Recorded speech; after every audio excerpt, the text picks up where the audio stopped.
Everyone, আসসালামু আলাইকুম। কেমন আছেন সবাই? আশা করি ভালো আছেন। আমিও আল্লাহর রহমতে ভালো আছি। আবারও চলে আসলাম একটা নতুন রেসিপি নিয়ে। আশা করি সম্পূর্ণ ভিডিওটা দেখবেন, আর ভালো লাগলে ভিডিওটা একটা লাইক করে দিবেন। বেশি কথা না বাড়িয়ে চলুন আজকে রেসিপি শুরু করি। এদিকে মুরগির মাংস আর আলু ভালোভাবে ধুয়ে কেটে নিয়েছি। দেখতেই পারছেন কিভাবে আলুটা আর মাংসটা কেটে নিয়েছি। কড়াইতে তেল দিয়েছি, তেলটা গরম হয়ে গেলে পেঁয়াজ কুচি দিয়ে দিয়েছি। পেঁয়াজগুলোকে ভালোভাবে ভাজা ভাজা করে নিব। এটাকে পেঁয়াজ বেরেস্তা বানাবো, তার জন্য পেঁয়াজগুলোকে ভালো করে ভাজতে হবে। আপনারা দেখতেই পাচ্ছেন আমি কিভাবে পেঁয়াজগুলোকে ভাজা ভাজা করছি। এখন প্রায় পেঁয়াজগুলো ভালো করে ভাজা ভাজা হয়ে গেছে। এগুলো এখন তুলে একটা পাত্রে নিয়ে নিব। তেলের মধ্যেও এখন আমি রসুন বাটা দিয়ে দিলাম, আদা বাটা দিয়ে দিলাম। নাড়াচাড়া করে এখন পেঁয়াজ বাটা দিয়ে দিব। টাও দিয়ে দিয়েছি। এখন ভালোভাবে নাড়াচাড়া করব, সবগুলোকে মিশিয়ে নিব। এখন এখানে তেজপাতা, লং, এলাচি সবগুলো দিয়ে ভালো করে মিশিয়ে নিব। সবগুলো উপকরণ ভালোভাবে মিশিয়ে নিব। ভালো করে এগুলোকে ভাজা ভাজা করে নিব, তাহলে আর রসুনের গন্ধটা থাকবে না, আদারও গন্ধটা থাকবে না। এক পর্যায়ে দেখুন মশলাটা বিরান হয়ে গেছে। অল্প একটু পানি দিয়ে দিব, তা না হলে জ্বলে যাবে মশলাটা, তার জন্য একটু পানি দিয়ে দিলাম।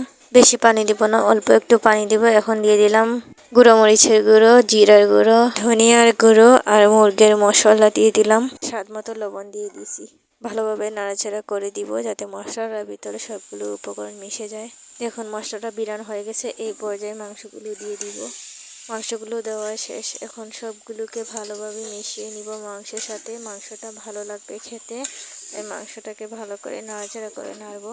আপনারা দেখতেই পাচ্ছেন আমি কিভাবে নাড়াচাড়া করে দিচ্ছি। আমার চ্যানেল নতুন হয়ে থাকলে প্লিজ চ্যানেলটা সাবস্ক্রাইব করে দিবেন, একটা লাইক করে দিবেন। আশা করি আমার ফুল ভিডিওটা আপনারা দেখবেন, ভালো লাগলে একটা লাইক করে দিবেন। আমার চ্যানেল নতুন হয়ে থাকলে প্লিজ চ্যানেলটা সাবস্ক্রাইব করে দিবেন। মশলাটাকে ভালোভাবে নাড়াচাড়া করে এতে আলু দিয়ে দিব। এই যে কেটে রেখেছিলাম আলুগুলো, সবগুলো আলুকে দিয়ে দিব। আলু দিয়ে ভালোভাবে নাড়াচাড়া করতে হবে, তা না হলে আলুর মধ্যে মশলাটা ঢুকবে না, ভালো লাগবে না খেতে। আপনারা দেখতেই পাচ্ছেন কিভাবে মশলাটাকে ভালোভাবে নেড়ে ছেড়ে বিরান করছি, মাংসটাও বিরান করছি। দেখুন পর্যায়ে এখানে কোনো জল দিতে হবে না। এর মধ্যে দিয়ে দিলাম 1 চিমটি লেবুর রস। লেবুর রসটা দিয়ে দিলে পোলট্রি মুরগের গন্ধটা চলে যায়, খেতেও ভালো লাগে। এখন আমার মাংস থেকে অনেকটা পানি বের হয়েছে, ওই পানি দিয়ে ভালোভাবে ওগুলোকে বিরান করে নিব। পর্যায়ে এখানে কোনো জল দিব না, আর ভালোভাবে নাড়াচাড়া করে মশলাটা জাল করে নিয়েছি। এখানে পর্যাপ্ত পানি দিয়ে দিব সিদ্ধ হওয়ার জন্য। জল দিয়ে এখন ভালোভাবে এগুলোকে মিশিয়ে নিব পানির সাথে। দেখতেই পাচ্ছেন আমি পানিগুলোকে ফুসিয়ে নিয়েছি, কীরকম হয়েছে আমার মাংসটা। আলুগুলো সিদ্ধ হয়ে গেছে, মাংসগুলোও আমার সিদ্ধ হয়ে গেছে। এই পর্যায়ে নামিয়ে নিব। আরেকটা পাত্রে তেল দিয়ে দিলাম। তেলটা গরম হয়ে গেলে এখানে পেঁয়াজ কুচি দিয়ে দিয়েছি। পেঁয়াজগুলোকে অনবরত নেড়ে ছেড়ে ভালোভাবে ভাজা ভাজা করে নিব।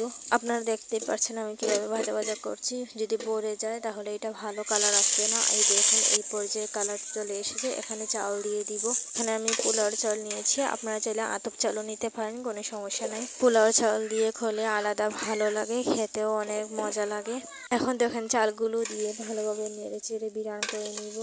বিরান না করলে মজা লাগবে না, তাই ভালোভাবে নাড়তে হবে, না নাড়লে আবার নিচে দিন লেগে যাবে। অনবরত নেড়ে চেড়ে চালগুলোকে ভালোভাবে বিরান করে নিয়েছি। এই পর্যায়ে দিয়ে দিব মাংস। এখন আমি মাংসগুলোর সাথে ভালোভাবে চালটা মিশিয়ে নিব। অনবরত নাড়তে নাড়তে ভালোভাবে মিশিয়ে নিচ্ছি। আপনারা দেখতেই পাচ্ছেন কিভাবে মিশিয়ে নিচ্ছি আমি। এভাবে পোলাও রান্না করে বাসায় একবার ট্রাই করবেন, অসম্ভব মজা লাগে। প্লিজ আপনার বাসায় একবার ট্রাই করবেন। এখন চালগুলো বিরান হয়ে গেছে। এই পর্যায়ে 3টা কাঁচামরিচ দিয়ে দিলাম, আর একটুখানি লবণ, স্বাদ মতো লবণ দিয়ে দিলাম। আগে থেকে গরম জল করে রেখেছিলাম, আপনারা চাইলে ঠান্ডা জল দিয়েও করতে পারেন। তো আমি সব গরম জলটা দিয়ে দিলাম, দিয়ে ভালোভাবে নাড়াচাড়া করে দিব।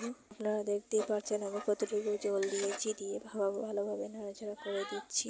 ভালোভাবে নাড়াচাড়া করে ঢাকনা দিয়ে গুঁড়ে দেব। এই পর্যায়ে দেখুন আমার পোলাওটা কত সুন্দর হয়েছে, ঝরঝরা। দেখুন আমি আপনাদের নাড়াচাড়া করে দেখাচ্ছি কতটা সুন্দর হয়েছে আমার পোলাওটা। আপনারাও কমেন্টে বলবেন কীরকম হয়েছে আমার পোলাওটা। আপনারা দেখতেই পাচ্ছেন পোলাওটা কত সুন্দর হয়েছে। এই পর্যায়ে কিছুটা ঘি দিয়ে দিব যাতে সুন্দর লাগে, খেতে অনেক ভালো লাগে। ঘি দিয়ে আবার নাড়াচাড়া করে দিব সব ভাতের সাথে মিশে যায়। আর উপর দিকে পেঁয়াজ বেরেস্তা দিয়ে দিলাম যাতে দেখতে সুন্দর লাগে, খেতেও অনেক ভালো লাগে। তো ফাইনালি আমার পোলাও রান্না শেষ। কেমন হয়েছে কমেন্টে বলবেন।